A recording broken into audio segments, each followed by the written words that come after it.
அவளோடு எதிர்பார்த்த தருணம் அப்படியே உணர்ச்சி பூர்வமான நெகிழ்ச்சி பூர்வமான தருணம் அப்படின்லாம் வந்து நமக்கு டபக்கு டபக்கு டபக்குன்னு பல ப்ரோமோக்கள்லாம் காமிச்சதுக்கு பிறகு நம்ம என்ன நினைப்போம் அப்படின்னா, சூப்பர்ரா இப்போ வந்து காவேரி ப்ரெக்னென்ட் அப்படின்னு வந்து கன்ஃபார்ம் ஆக போகுது. அவங்க ப்ரெக்னன்சி கிட்ட வாங்கிட்டு வந்து ஒரு டவுட்டோடு போய் செக் பண்ணி பார்த்தா ப்ரெக்னெண்ட்டாக தான் இருக்காங்கன்னு 2 கோடெல்லாம் வந்ததுக்கு பிறகு அப்படியே கண் கலங்கி நம்மளுடைய வயிற்றில் விஜயோடைய குழந்தை வளருது. நம்ம வந்து இப்போ தாயாக போகிறோம், நம்ம வந்து ஒரு குடும்பமாக போகிறோம், 2 பேராக இருந்த குடும்பம் 3 ஆக போகுது அப்படின்லாம் வந்து பேசி சந்தோஷப்பட்டு நிம்மதியாக அப்படிங்கிறதுக்காக கால் பண்ணுற மாதிரி காமிக்கிறாங்கல்ல. இதோடு நிறுத்தின போதே நமக்கு தெரியும் கால் பண்ணும்பொழுது அவர் எடுக்கலை, இல்லை எடுக்கும் போது வந்து ஏதாச்சும் வெண்ணிலாவை பற்றி பேசினார். அப்போ தான் வெண்ணிலா தடிக்கு விழுந்துட்டாங்க, தலையில் அடிச்சுக்கிட்டாங்க, முட்டிக்கிட்டாங்க தலையில் எங்கேயாச்சுங்கிற மாதிரி ஏதாச்சும் ஒன்று வர அவங்களுக்கு அதில் ஞாபகம் வந்துருச்சு. ஆனால் அங்கே இருக்காங்க, அவளுக்கு எல்லாமே ஞாபகம் வந்துருச்சுன்னு ஏதாச்சும் பேச இவர்கிட்ட சொல்லக்கூடாதுன்னு இவங்க முடிவு பண்ணதுக்கப்புறமா இந்த விஷயத்தை யாருக்கிட்டையும் சொல்லாமல் தான் ஃப்ரெண்டு மீனா கிட்ட மட்டும் சொல்கிறது. அதுக்கப்புறமா வந்து இவர் கூட சேர்ந்து வாழ போகிறதில்ல அப்படின்னா எதுக்கு வயிற்றில் குழந்தைய கருக்கலைச்சிடலாமா நடுவில் யோசிக்கிறது.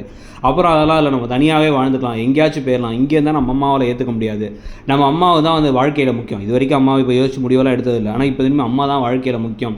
நாளைக்கு நம்ம விஜயோட திருப்பி சேர்ந்தால் கூட விஜயோட குழந்தை நம்ம வயிற்ற வளருது, ஆனால் விஜய் வேறு ஒரு வாழ்க்கையை தேடி போயிட்டார் அப்படின்னா அதை தாங்கிக்க மாட்டாங்க. அவர் இங்கே நீ தான் வேணும்னு உட்காந்துருக்காரு டென்ட் போட்டு.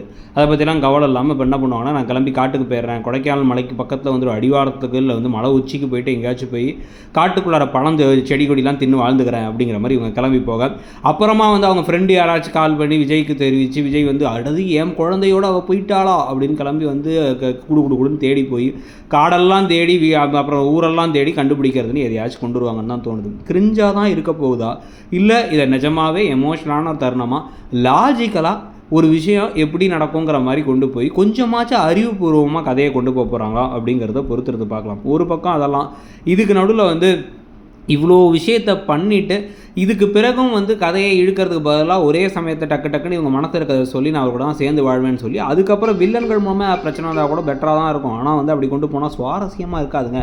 எபிசோடாக சுவாரஸ்யமாக கொண்டு போக முடியாதாங்கிற இப்படி தான் கொண்டு போகிறாங்களா, இல்லை உண்மையை சொல்லி த எண்ட் அப்படின்னு இந்த கதைக்கு ஒரு முடிவு கொண்டு வர போகிறாங்களாங்கிறத பொறுத்து இருந்து பார்க்கணும். நீங்கள் என்ன நினைக்கிறீங்க? காவேரி உடனடியாக விஜய்கிட்ட உண்மையை சொல்லிடணுமா, இல்லை இழுத்தடிக்க தான் போகிறாங்கன்னு உங்களுக்கு தோணுதாங்கிறத சொல்லுங்கள். தேங்க்யூ.